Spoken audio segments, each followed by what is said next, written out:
एक बहुत पुराना राजमहल हुआ करता था। उस महल में एक चुड़ैल रहती थी जिसका नाम था मंजुलिका। जब सब मरने लगे तब राजा ने मंजुलिका को पकड़ने के लिए एक संत को बुलाया।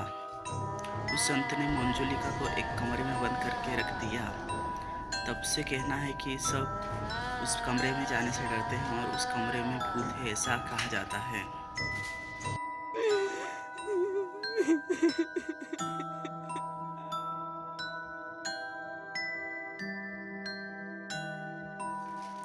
18 साल बाद रोहन और रीत कश्मीर में घूमने आए होते हैं।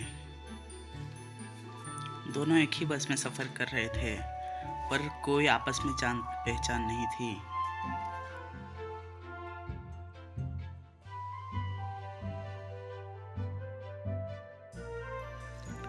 बस तभी आगे बढ़ती है और एक ढाबे के पास रुकती है।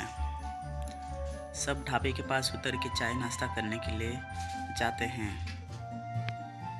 रोहन और रीत ढाबे पर आके दोनों बातचीत करने लगते हैं और दोनों की जान पहचान हो जाती है। दोनों साथ ही में नाश्ता करने जाते हैं।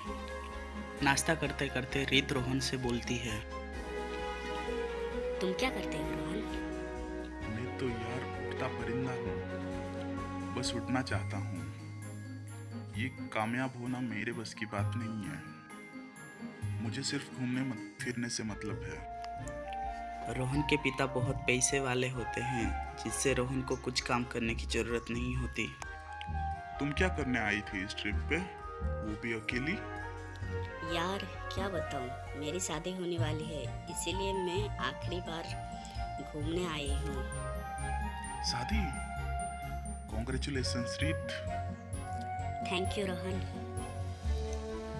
रीत को वो लड़का पसंद नहीं होता जिससे कि उसकी शादी होने वाली है। वो उस शादी से बचना चाहती है, पर उसके पास कोई और दूसरा चारा नहीं होता। वो जिस बस में आए थे वो बस चली जाती है और वो ढाबे पर ही रह जाते हैं। वो दोनों रोड पे खड़े होकर बस का इंतजार करते हैं। तभी एक दूसरी बस आती है जिसमें कि दोनों बैठ के चले जाते हैं।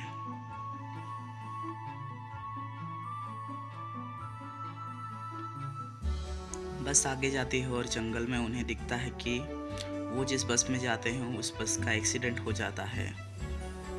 सभी वहां पर उतर जाते हैं और देखने लगते हैं।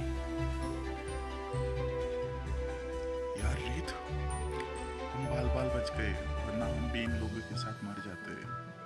अच्छा हुआ हमारी बस छूट गई, वरना आज यमराज से मीटिंग पक्की थी हमारी। हाँ रोहन, लगता है अच्छा ही हुआ आज भगवान ने हमारी जान बचा ली, वरना आज हम हाल बाल बच गए, वरना मर ही जाते। तभी बस रीत के गांव पहुंचती है और दोनों उतर जाते हैं वहीं पे।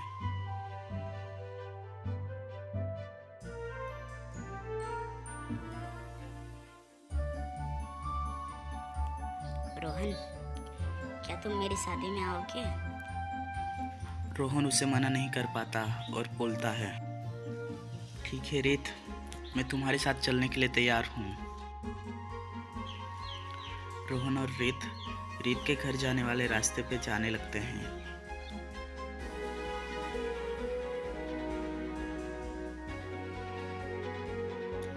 चलते चलते वो दोनों बहुत बड़े महल के सामने आ जाते हैं, जो कि रीत का ही घर होता है। रीत एक राजा के खानदान से होती है। रीत और रोहन घर के अंदर आ जाते हैं और वहाँ से अंदर की बातें सुनने लगते हैं। वहाँ पे रीत की माँ रो रही थी, उसकी आवाज़ आ रही थी, जो कि दोनों मिलके सुन रहे थे। बेचारी मेरी बच्ची शादी के एक हफ्ते पहले ही मर गई। कीड़े पड़े उस ड्राइवर के, जिस ड्राइवर की वजह से मेरी बच्ची आज मेरे पास नहीं है। क्या करके चला रहा था वो गाड़ी। उन सब की बात सुन के रीत को एक तरकीब आती है और वो रोहन को अपना प्लान बताती है। रोहन तभी घर के अंदर आ जाता है और बोलता है, मेरे पास एक जादुई शक्ति है जिससे कि मैं आत्माओं से बात कर सकता हूँ। मुझे यहाँ पर आपकी बेटी रीत ही यहाँ पर लेके आई है। वो आपसे बहुत प्यार करती है और आप सबके बिना नहीं रह सकती, ये बोलने के लिए उसने मेरे से बात करके यहाँ पे आप सबको बताने के लिए आया हूँ। वहाँ पे सभी खड़े हुए थे जो कि रोहन को देख रहे थे। तभी रीत की माँ बोली, बेटा, मेरी बेटी रीत कहाँ है? मैं उससे मिलना चाहूँगी एक बार, पर ये अब हो नहीं सकता। तुम यहीं पे रुको जब तक उसकी 12वीं नहीं हो जाती। महल में रोहन को भी एक कमरा दे दिया जाता है।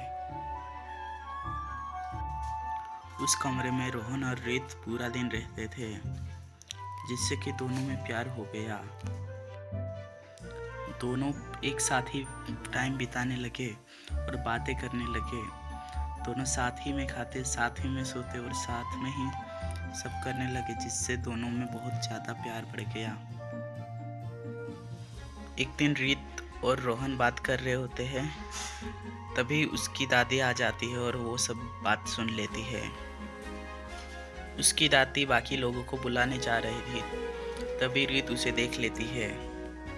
रीत, तुम जल्दी जाके कहीं छुप जाओ, वरना तुम्हारी परिवार तुम्हें मार डालेगा पक्का। जल्दी जाके कहीं पे छुप जाओ, तुम्हारी दादी आती ही होगी सब लोगों को बुला के। रीत वहां से जल्दी जल्दी जाने लगती है छुपने के लिए। वो चलते चलते वहीं कमरे के पास आ जाती है जिस कमरे के अंदर मंजुलिका होती है। तभी वो दरवाज़ा अपने आप खुलने लगता है। उसके अंदर से एक लंबी चोटी वाली चुड़ैल निकलती है जिसका नाम मंजुलिका होता है। वो उड़ते उड़ते महल के अंदर आती है और वो रीत की बुआ के पास आती है और उसका गला पकड़ लेती है। रीत की बुआ का नाम अंजुलिका होता है। मंजुलिका और अंजुलिका दोनों सगी बहनें होती है। मंजुलिका अंजुलिका के गला पकड़ के हवा में ले जाती है और अंजुलिका तभी चिल्लाती है, सारे घर वालों को बुलाती है। तभी सारे घर वाले वहाँ पे इकट्ठे हो जाते हैं। चुड़ैल तभी अंजुलिका को नीचे फेंक देती है और वो जमीन पे आके गिर जाती है। अंजुलिका और मंजुलिका, हम दोनों बहनें हुआ करती थी। हम दोनों एक जैसी थी, जुड़वा। इसलिए हमारे माँ बाप सिर्फ हमें कपड़ों से ही पहचानते थे। अंजुलिका मुझसे बहुत चिढ़ती थी क्योंकि मेरे माँ बाप मुझसे ज्यादा प्यार करते थे। धीरे धीरे वो जलन नफरत में बढ़ती गई। हम दोनों बहनों को एक ही लड़के से प्यार हुआ था, पर वो लड़का मुझसे प्यार करता था, अंजुलिका से नहीं। इसीलिए वो मुझसे बहुत जलने लगी। एक दिन उसने हम दोनों को देख लिया मिलते हुए, जिसका बदला लेने के लिए अंजुलिका ने मुझे एक दिन पहाड़ी पे से धक्का दे दिया। मैं उस पहाड़ी से निकलते हुए नीचे पानी में गिरने लगी और वहीं मेरी मौत हो गई। तुम्हारी बेटी रीत मरी नहीं है, वो उस लड़के से शादी नहीं करना चाहती। तुम्हारी बेटी रीत इस लड़के रोहन से प्यार करती है, इन दोनों की शादी करवा दो। तभी रीत वहाँ पे आती है।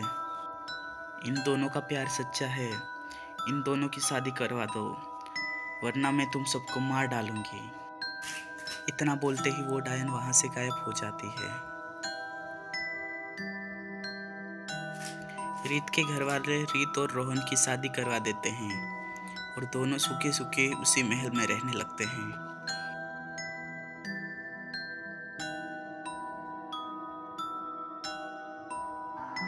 पार्ट 2 के लिए कमेंट करें और हमारे चैनल को लाइक, शेयर और सब्सक्राइब करें। बेल नोटिफिकेशन ऑल पे सेलेक्ट करें।